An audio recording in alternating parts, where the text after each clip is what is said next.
Assalamualaikum warahmatullahi wabarakatuh. Perkenalkan, saya Oliviane Nurul Malida dari Psikologi 6A dengan NIM 18070160110. Di sini saya akan membahas mengenai wacana teori sosial kritis. Teori kritis adalah teori yang mempunyai ruang lingkup yang sangat luas. Teori kritis ini menawarkan solusi yang dapat dilakukan dengan cara menciptakan masyarakat kritis yang berpikir secara komprehensif, memperhatikan historis, serta masyarakat yang mampu mempraktikkan teori yang telah ada untuk keperluan bukan hanya jasmani, tetapi kebutuhan substansi manusia, yakni rohani.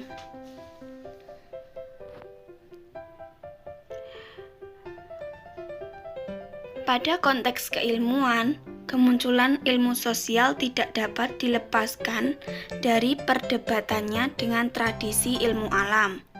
Sebagai yang lebih awal muncul, paradigma ilmu awal alam mendominasi kehadiran ilmu lain. Ilmu-ilmu sosial pada awalnya dapat dikatakan sebagai ilmu jika menerapkan kerangka berpikir dan kerangka kerja sebagaimana diterapkan dalam ilmu alam. Paradigma ilmu alam dikenal dengan paradigma positivisme yang memberi penekanan hukum objektivitas, netralitas, terukur, empiris, dan bebas nilai.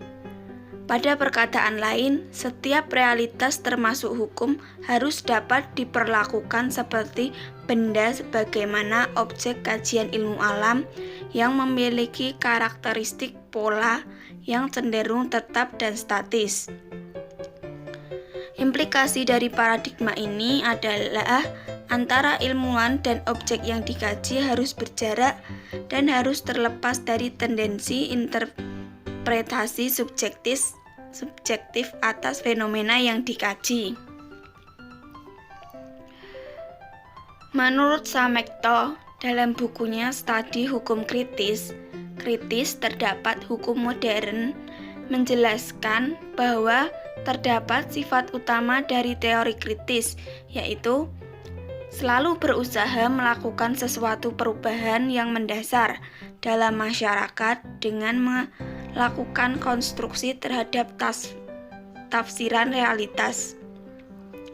Kemudian berusaha melakukan pendekatan historis terhadap segala peristiwa.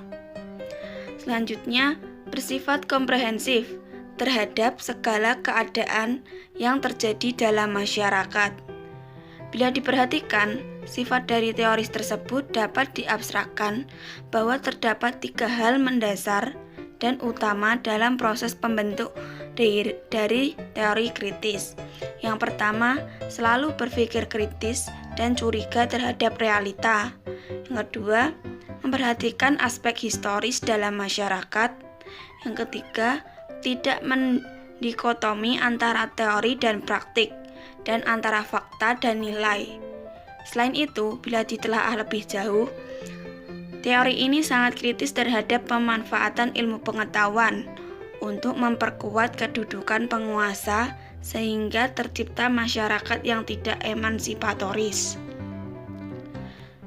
Ketika kerangka berpikir ini digunakan untuk mengkaji manusia dan masyarakat, terdapat banyak persoalan metodologis yang muncul, bahwa manusia tidak dapat disamakan dengan benda alam.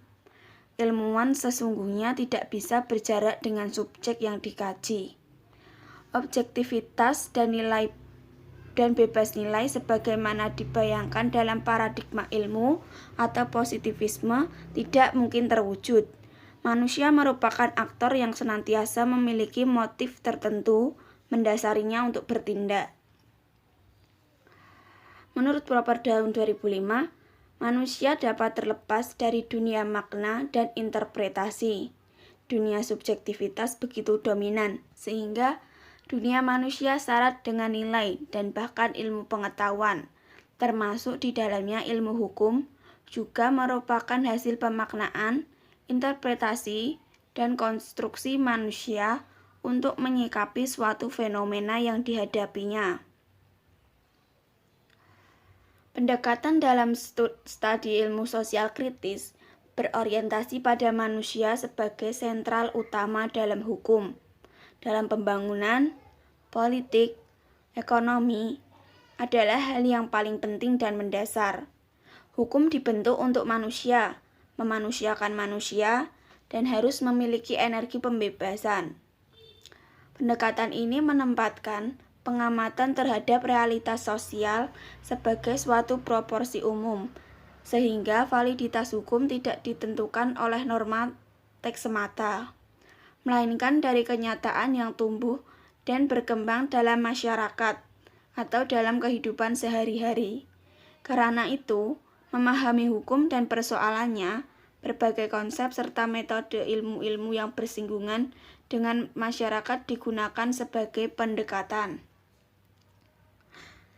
Gagasan wacana kritis studi ilmu sosial, hukum, dan kedaulatan menghendaki sisi praktis dalam kehidupan sehari-hari, yang tampak dalam kehadirannya kedaulatan masyarakat berupa terjaminnya dan terlindungnya hak asasi manusia, terjaminnya kesetaraan dan kebebasan dalam hidup bermasyarakat, menjamin dan memastikan tercapainya kehidupan yang baik dan layak atau tergapainya kesejahteraan masyarakat di bawah gerakan hukum yang berkemanusiaan.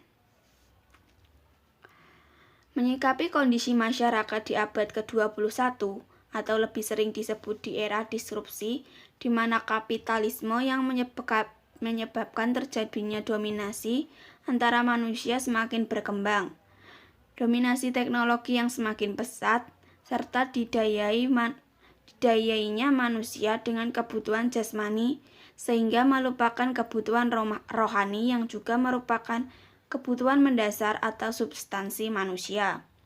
Teori kritis dapat menyelesaikan berbagai permasalahan tersebut.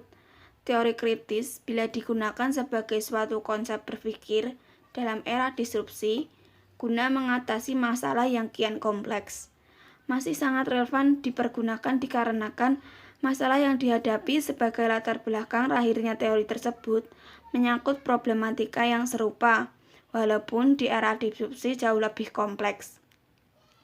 Selain itu, adanya tujuan teori kritis untuk mencapai masyarakat kritis, berkeadilan dan bersifat emansipatoris dapat membawa masyarakat ke arah perubahan yang jauh lebih baik dalam menciptakan kehidupan dan komunikasi yang lebih hangat sesama manusia. Sekian pemaparan materi dari saya, kurang lebihnya mohon maaf. Terima kasih. Wassalamualaikum warahmatullahi wabarakatuh.